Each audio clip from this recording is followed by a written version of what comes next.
कृष्णाय वासुदेवाय हरये परमात्मने प्रणतक्लेशनाशाय श्रीगोविन्दाय नमो नमः।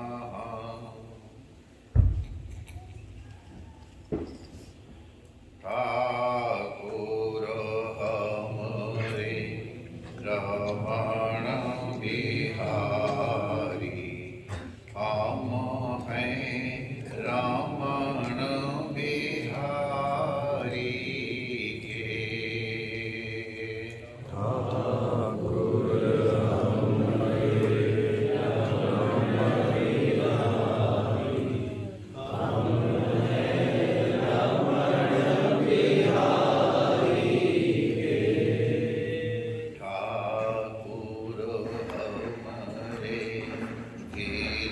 गिरिवरधारी, हम हैं गिरिवरधारी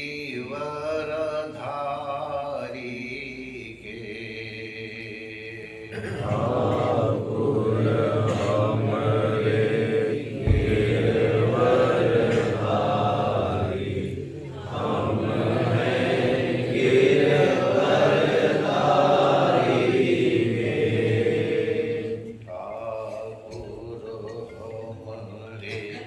सद्गुरु प्यारे, हम हैं सद्गुरु प्यारे के।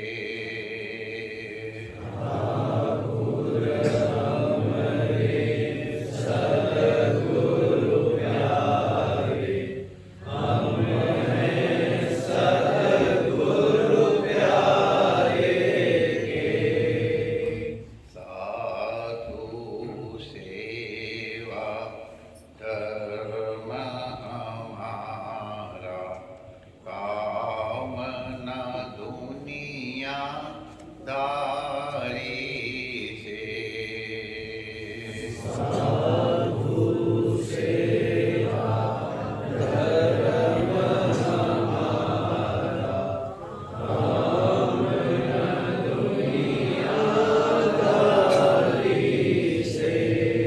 कोई भला कहो चाहे बुरा कहो, हम हो चुके रमण बिहारी के।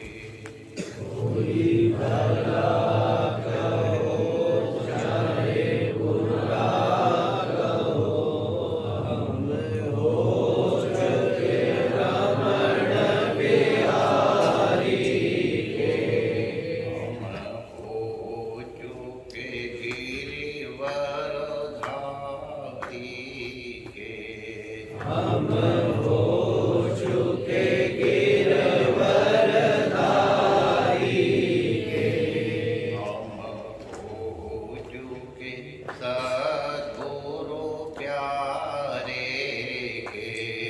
हम हो चुके सद्गुरु प्यारे के।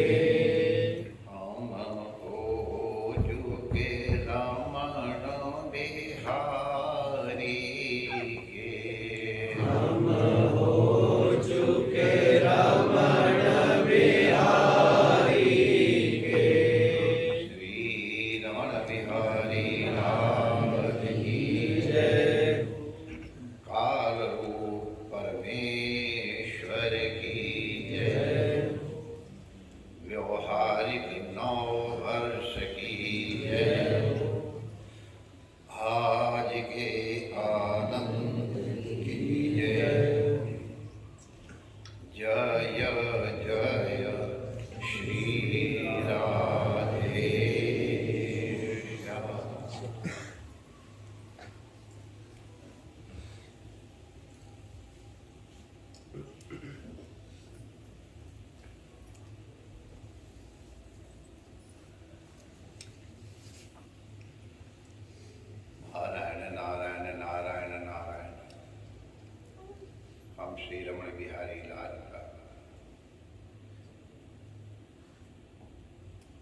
भगवान ने अपने आप को कालूस, जैसे यहाँ गिरिराज की सन्निधि में, जिनकी सन्निधि में हम इस व्यवहारिक 9 वर्ष का स्वागत कर रहे हैं, वहां अपने आप को शैलोश में परमात्मा वैसे तो सर्वव्यापक है ही, हम सब जानते हैं। उन सबका अपनी विभूतियों के रूप में स्मरण कराते हुए भगवान ने हर स्वरूप में अपना वर्णन अपने श्री से स्वयं किया है। नदियों में गंगा में, वृक्षों में अश्वत्थ में, इसी प्रकार सब विभूतियों का वर्णन करते हुए अपने को कालोस में भी कहा है। काल एक एब्सोल्यूट है, अति सूक्ष्म तत्व है, अवर्णनीय है, अननुभवनीय है,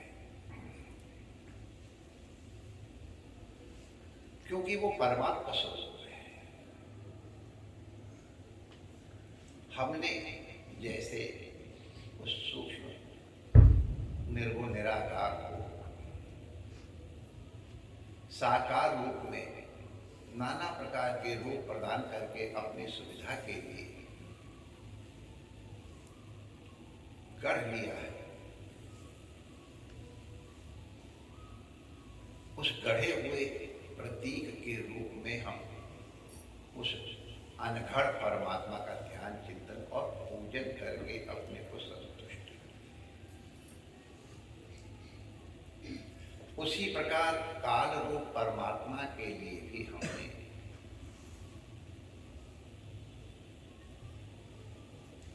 कुछ रूप अपनी सुविधा के लिए कर दिए। तो हम आजकल सेकेंड्स में, सेकेंड के बाद फिर मिली सेकेंड और ये सब सेकेंड के सूक्ष्म से सूक्ष्म अंशों का आकलन करते हैं, मिनट में उसको देखते हैं, हम घंटों में उसका अनुभव करते हैं, प्रहर के रूप में उसका स्मरण करते हैं, दिन के रूप में, रात के रूप में, सप्ताह के रूप में, मास के रूप में, वर्ष के रूप में,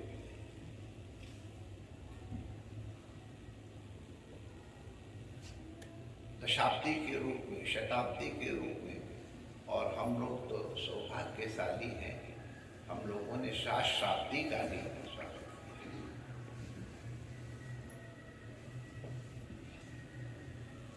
तो ये समस्त काल, इनको हमने अपनी सुविधा के लिए प्रभु की सामर्थ्य से परिगणित करने के लिए विभक्त किया है। हम उसको क्षण, हम उसको पल विपल आदि रूपों में उसकी कल्पना करते हैं। ये सब परमात्मा के स्वरूप है और इसका हमने बहुत सम्मान किया है। हम काल की गणना को, जिसको योग, कूट इत्यादि के द्वारा हम सूचित करते हैं, इनके श्रवण को, पंचांग के श्रवण करने को हमने गंगा जल के समान पवित्र, गंगा जल के स्नान के साथ पवित्र करने की सामर्थ्य वाला माना। और इसीलिए पहले नित्य पंचांग श्रवण की विधि,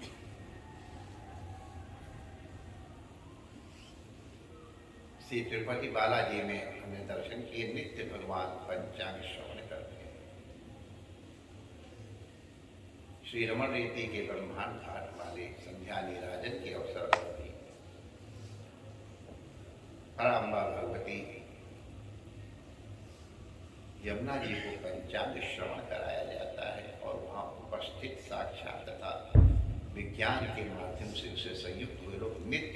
पंचांग का श्रवण करते हैं। काल रूपीय परमात्मा का स्मरण है। इसका तात्पर्य है कि जब काल का रूप में हम परमात्मा का स्मरण, वंदन, पूजन करते हैं और प्रत्येक कार्य के अनुष्ठान के पूर्व उसका स्मरण करते हैं, ब्रह्मणों द्वितीय प्रहरादे से श्वेत 12 कल्पे जम्बूद्वीपे इत्यादि के रूप में हम आदि सृष्टि से इस क्षण तक काल के रूप में परमात्मा का दर्शन करते हैं और ये अनुभव करते हैं कि वो हमारे प्रत्येक कार्य करने की सामर्थ्य प्रदान कर रहा है, अपनी स्मृति प्रदान कर रहा है।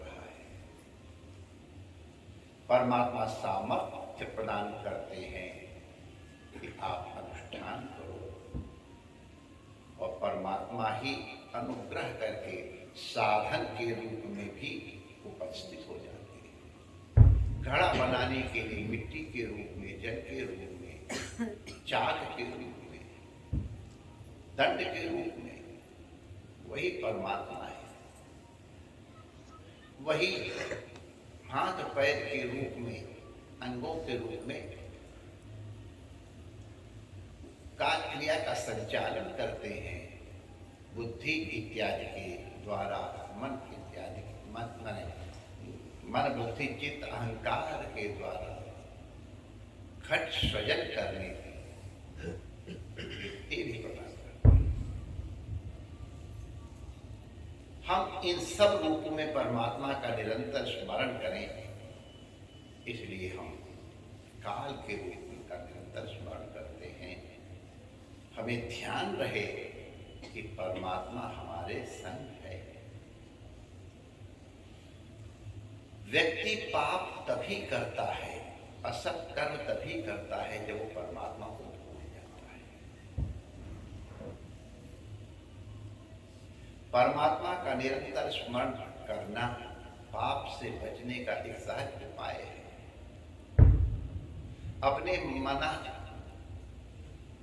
प्रसूत मन में विद्यमान अब कर्मों के मार्जन के लिए भी काल रूप में परमात्मा का स्मरण सहयोगी होता है।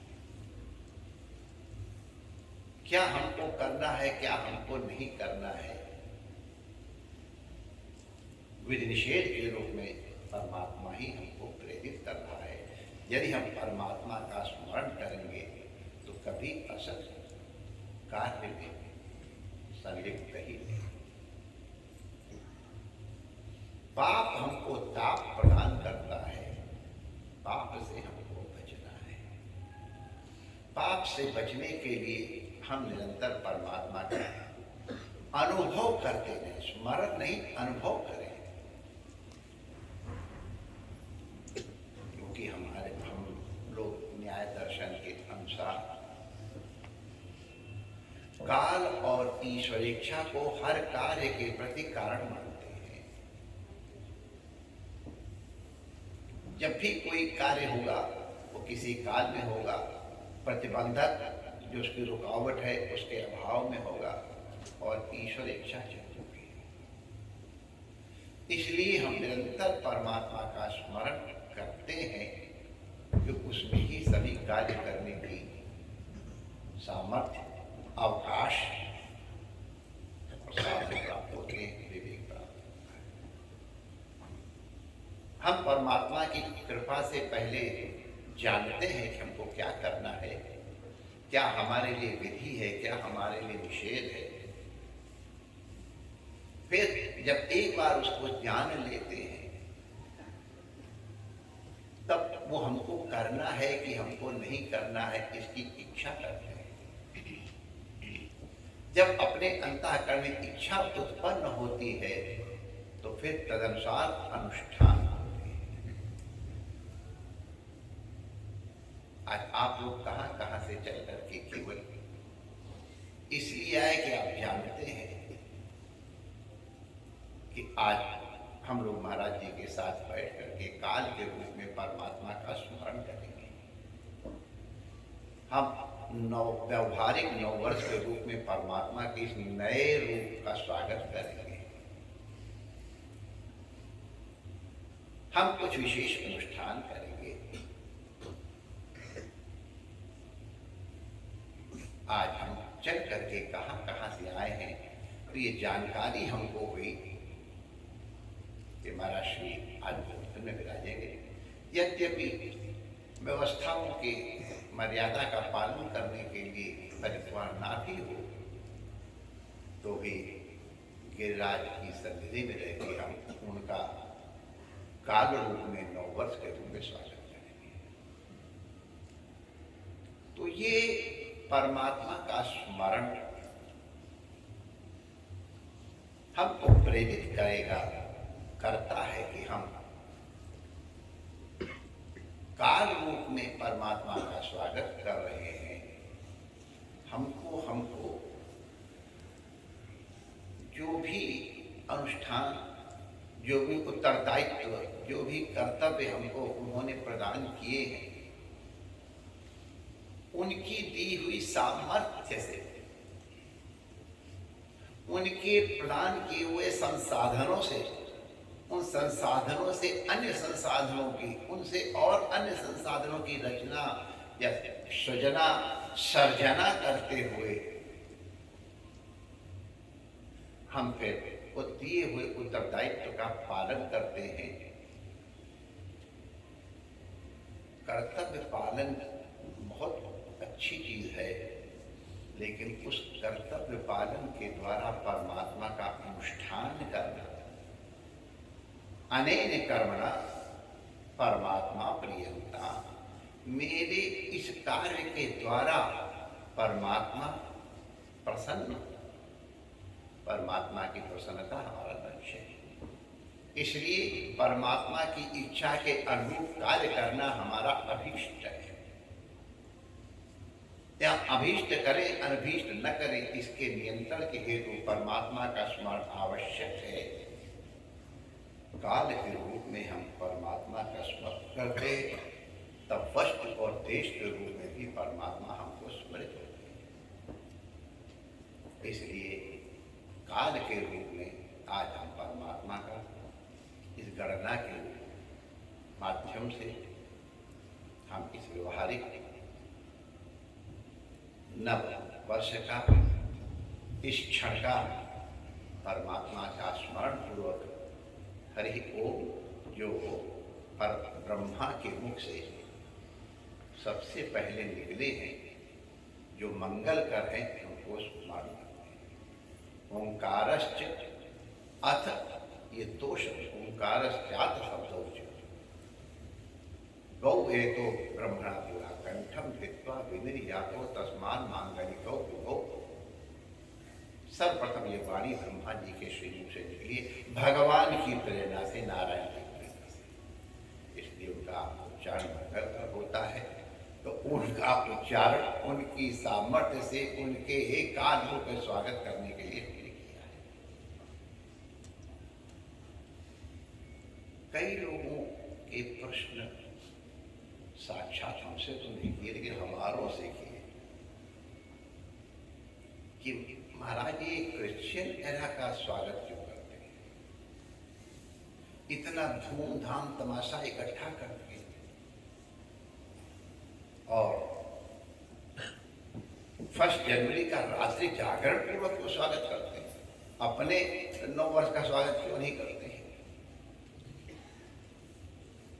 अच्छी बात है,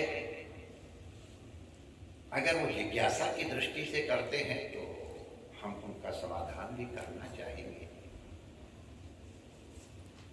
परमात्मा न तो शक संवत से बधा हुआ है, न विक्रम संवत से बधा है। ये सब हमने कल्पनाएं की है। अरे अब से 2000 वर्ष पहले हमने कल्पनाएं की है। हमने 1400-1500 साल पहले हिजरी संवत की कल्पना की है। क्रिश्चियन एरा के भी हमने ही कल्पना की है। हम जानते हैं कि भगवान क्रिश्चियन एरा से बंधा नहीं है, काल इस रूप में बंधा है, विक्रम संवत्सर के रूप में भी वो परिबद्ध नहीं है।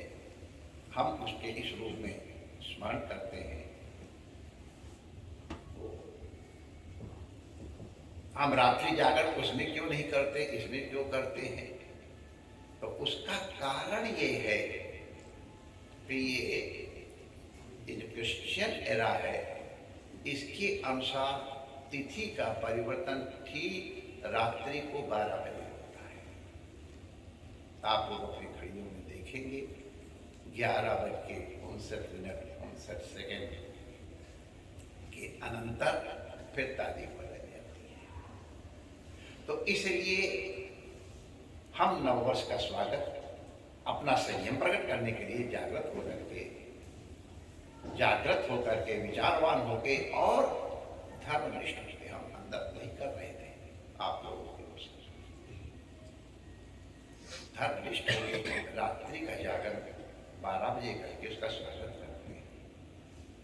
और निश्चित परमात्मा का स्वागत करते भगवान को भोग लगेगा और भगवान कितना खाए वो तो वो जाने, हम लोग तो आहार करेंगे। लेकिन हम 9 संवत्सर का इससे कम रूप में स्वागत नहीं करते। इस भ्रांति को निवृत्त कर लेना चाहिए। हमारे यहाँ तिथि परिवर्तन, दिवस परिवर्तन सूर्योदय से होता है। जितने मांगलिक कार्य सूर्योदय के अनंतर होते हैं, इसलिए हम उस नववर्ष का स्वागत रात्रि में जाग करके नहीं, प्रातःकाल सूर्य के अर्घ्य के साथ सूर्य अर्घ्य प्रदान करते हुए। जिनको जानकारी नहीं है उनको जानकारी देने की दृष्टि से कहते हैं हम लोग उस दिन विशेष पूजा करते हैं। एक दिन नहीं, 9 दिन तक अनुष्ठान करते हैं। हम पंचांग का पूजन करते हैं। हम पंचांग श्रवण कराने वाले ज्योतिषी का पूजन करते हैं। उस दिन विशेष आहार, विशेष रूप से नीम की निमौनी, काली मिर्च और मिश्री, इसका सेवन करते हैं, व्रत करते हैं, आहार विहार का सेवन करते हैं, ध्वज धारण करते हैं, अपना अलंकार करते हैं। ये तो केवल कुछ क्षण के लिए कर रहे हैं। हम विक्रम संवत का स्वागत तो 9 दिन तक अनुष्ठान करते हुए करते हैं। और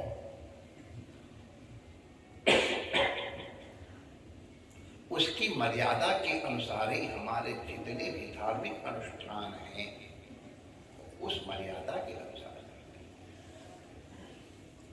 क्योंकि ये सभी संवत्सर कुछ बहिर्मुख दृष्टि हमको प्रदान करता है और हमारा काल, जिस प्रकार से हम काल करते थे वो हमको अंतर्भिमुख करता है। इसलिए नए वर्ष का स्वागत में करते समय हम विक्रम संवत स्वागत करके अंतर्मुख होते हैं। हम विशेष पाठ करते हैं। 9 की संख्या परिपूर्ण होती है, इसलिए 9 की संख्या में अनुष्ठान करते हैं। परिपूर्ण परमात्मा का परिपूर्ण संख्या के द्वारा परिपूर्ण रूप से स्वागत वंदन कर सके। तो इसलिए उस 9 दिवसीय 9 वर्ष के स्वागत के रूप न जानने के कारण कुछ लोगों के मन में यह शंकाएं हुई और उसका समाधान किया जा रहा है कि हम विक्रम संवत्सर का विशेष अनुष्ठान आदि के रूप में स्वागत करते हैं। हमारे आश्रम में हमारे जो साथ जुड़े हुए हैं उनके प्रत्येक अनुष्ठान डेट वाइज नहीं, तिथि वाइज होते हैं। हमारे वार्षिक उत्सव की तिथियां फाल्गुन शुक्ला प्रतिपदा तृतीया तृतीया है। क्रिश्चियन एरा का पूरा स्वागत करते, सम्मान करते हुए हमारे व्यवहार में वही काम आता है। अगर हम आधार कार्ड बनवा रहा है तो उसमें विक्रम संवत्सर का उल्लेख नहीं स्वीकार करते। अब ठीक है, व्यवस्था है और व्यवस्था भी, राज्य भी परमात्मा का रूप है। जो राज्य संचालन कर रहा हो परमात्मा के रूप में हम उसको देखते हैं। नरों में मैं नरेंद्र हूँ, राजा के रूप में मैं हूँ। उसका जिस प्रकार से आदेश है, यदि वो कहता है कि आधार कार्ड में हम क्रिश्चियन हरा लिखेंगे तो हम उसको लिखते हैं। हमको कोई कोर्ट इत्यादि में जाना है तो हमारा काल का गणन उस रूप में होता है। तो जितने भी हमारे लौकिक व्यवहारिक अनुष्ठान हैं वो चूंकि क्रिश्चियन एरा में है, ईश्वरीय काल गणना के अनुरूप है, तो व्यवहार में अब हमको व्यवहार ही तो शुद्ध करना है, परमात्मा को शुद्ध नहीं करना है। परमात्मा तो नित्य शुद्ध है, अध्यात्म नित्य शुद्ध है, हमारा व्यवहार ही पवित्र करने योग्य है। और इसलिए व्यवहार के पवित्र करने के लिए हम जो व्यवहारिक काल गणना है, ईश्वरीय काल गणना है, उसका अनुष्ठान करते हैं बंधन के रूप में। इसलिए हम लोगों ने आज इस रूप में बंधन किया है और अग्रहता करना ही चाहिए।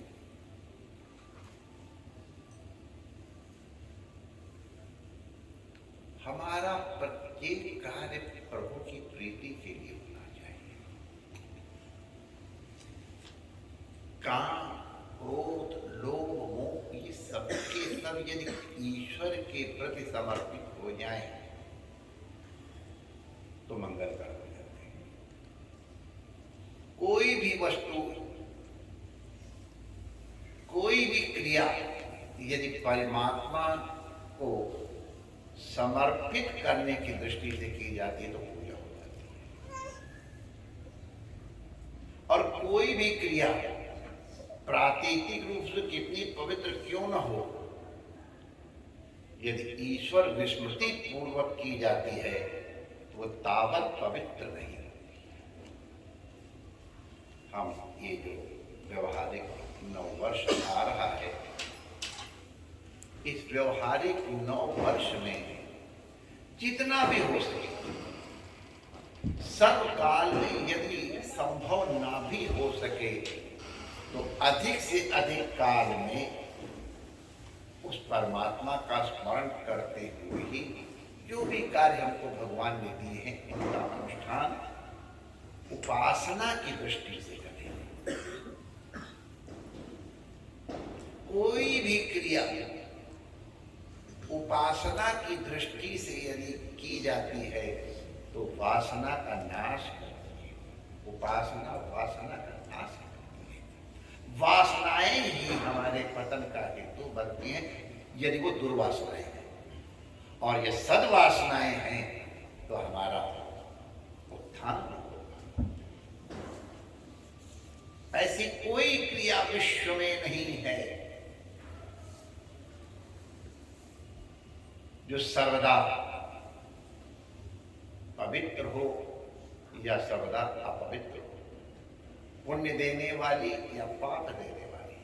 क्रिया रूप में वो किसी भी प्रकार से लिप्त नहीं है। उस क्रिया को करने के पीछे भावना क्या है, उसे पवित्र या अपवित्र करती है, पाप या पुण्य बनाती है। गोली मारने वाले को फांसी दी जाती है और गोली मारने वालों को हमारे सर्वोच्च प्रतिनिधि के रूप में माननीय राष्ट्रपति महोदय 26 जनवरी के दिन, अब वो जनवरी के दिन ही अनुष्ठान होता है, इसलिए कह रहा हूँ।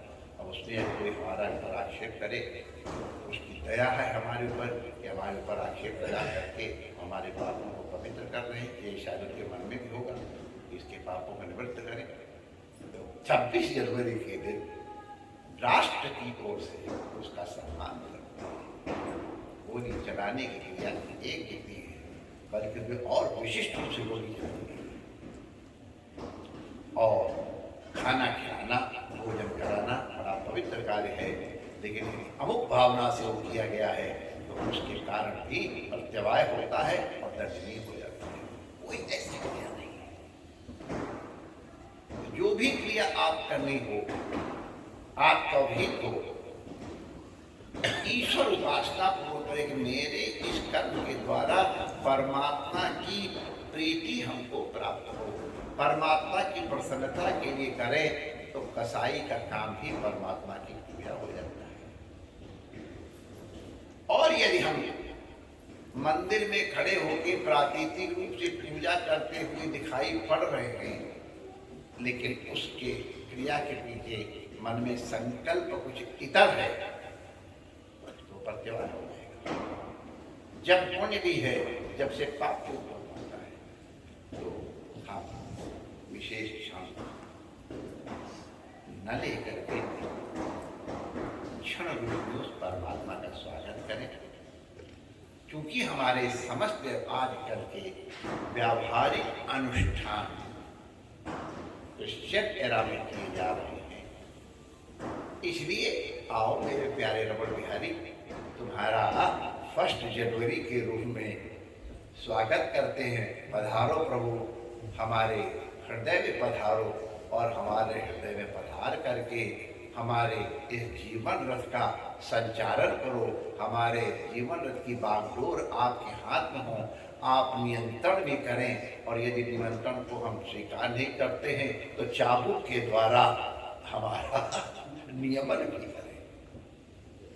ये नियमन उनका अनुग्रह है। गत वर्ष कैसा बीता, ये सब लोग अपनी अपनी दृष्टि से उसकी गणना करेंगे। भगवान ने गुरुदेव की कृपा से हमको एक दृष्टि प्रदान कर दी है और ठोक पीट के प्रदान की है। तो हमको तो ठोक पीट के प्रदान की, मैं आप लोग वैसे ही बता दे रहा हूं।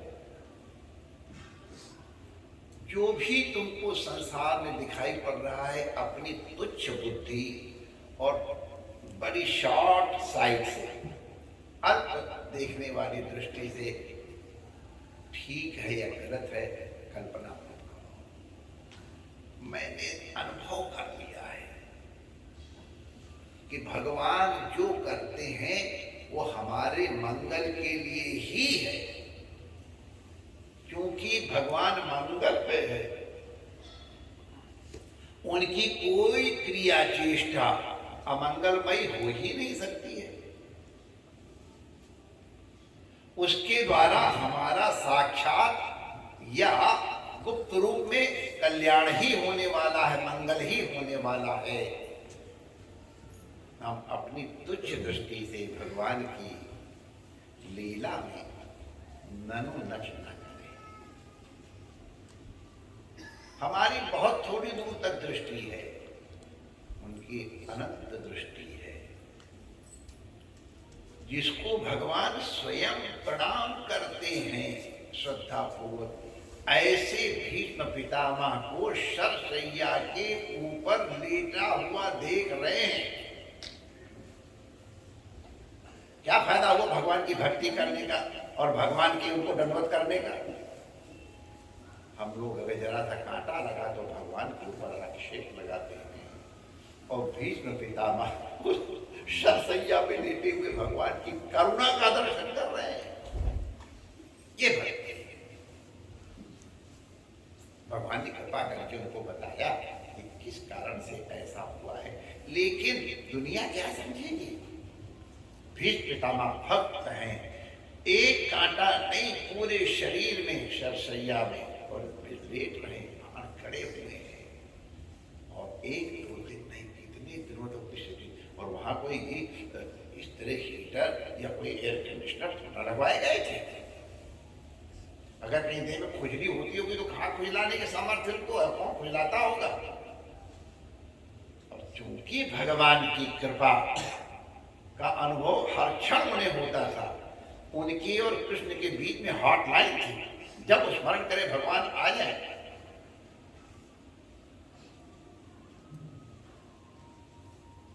निरंतर भगवान का स्मरण करने के लिए भी उस शरशैया के ऊपर लेट करके भी उन्होंने वो ज्ञान प्रदान किया है।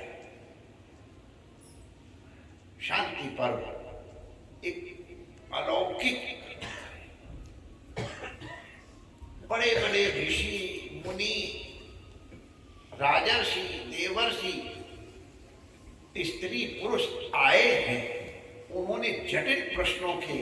जिज्ञासा की है और क्या दिव्य भीष्म पितामह ने उनका दिया है।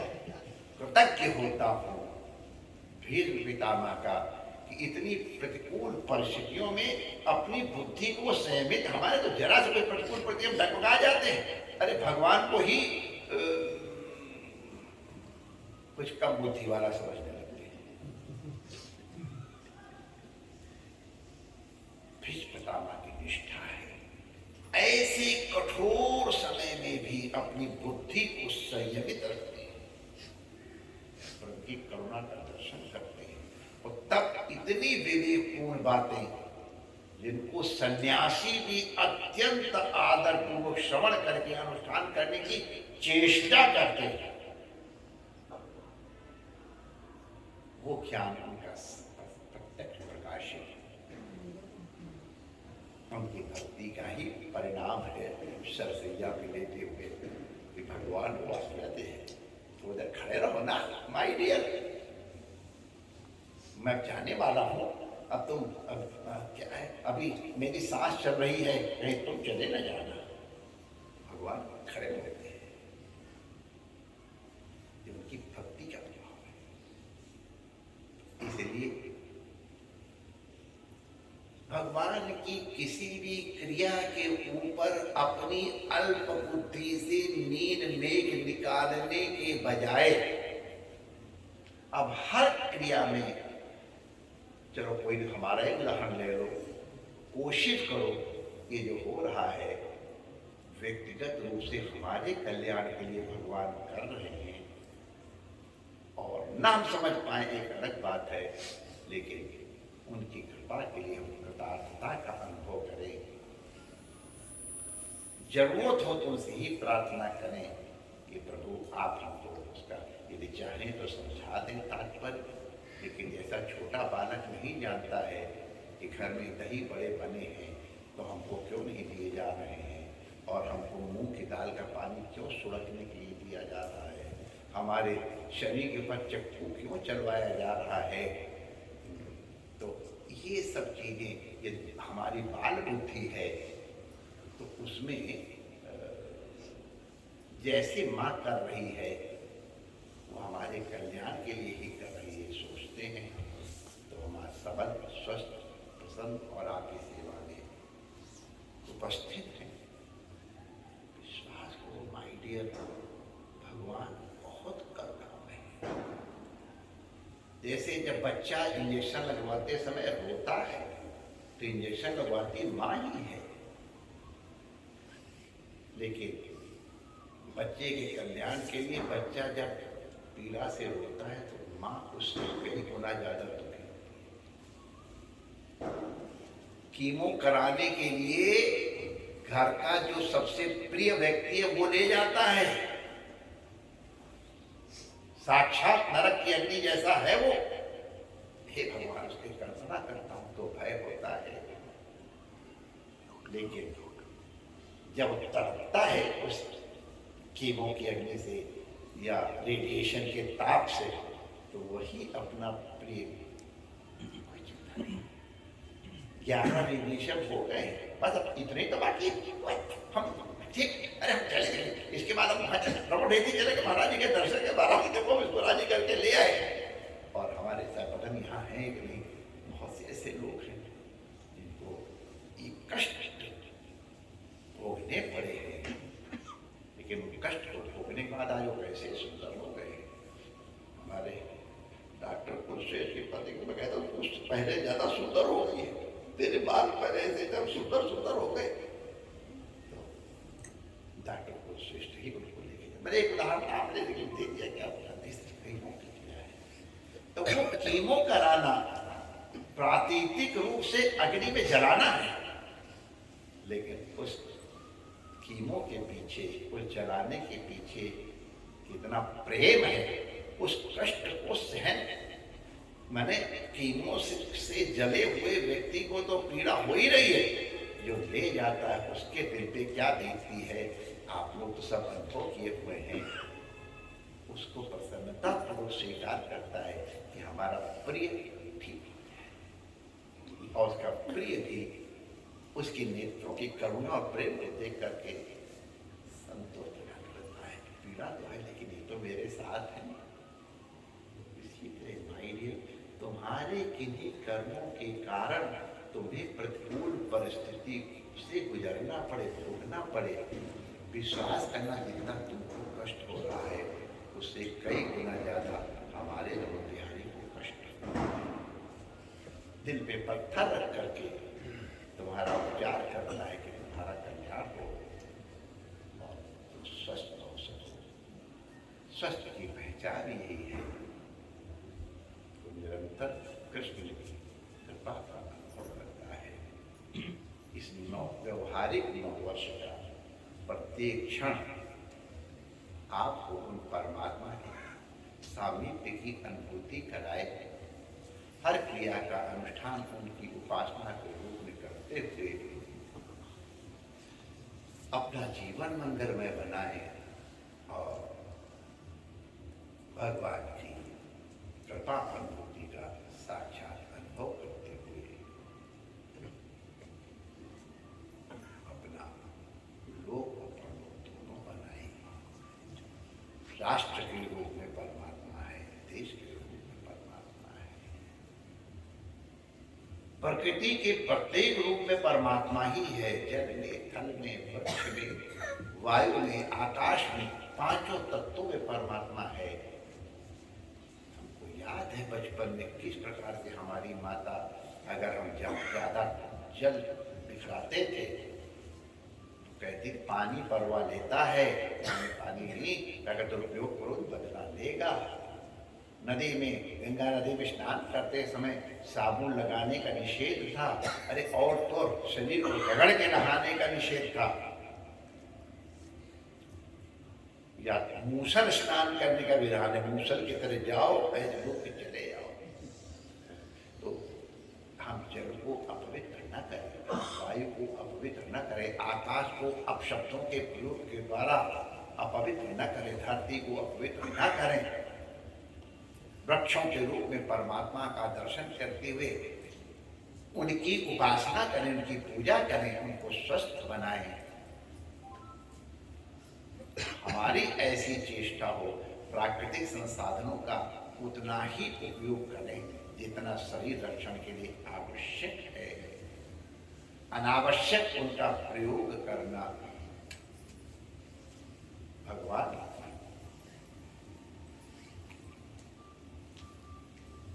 क्या शब्द प्रयोग करें, तिरस्कार है।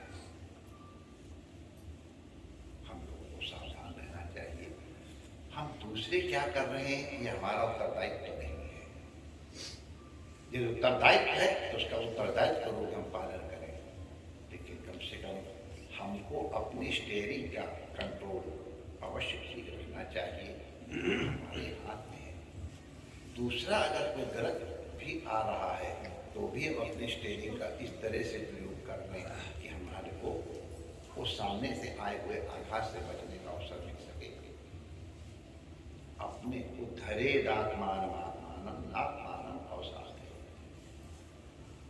अपने पतन का कारण आप हैं, इसीलिए अपने उत्थान का कारण भी आप हैं। काल रूप में भगवान निरंतर हमारे साथ रहकर के हमें प्रेरित करें कि हम उनकी कृपा से आत्मोत्थान में ही निरंतर रथ हों, उनकी स्मृति कभी न हो। यद करोमि यद्यत् कर्म करोमि तत्तदखिलम् कृष्ण कालः शंभो तवार्थ।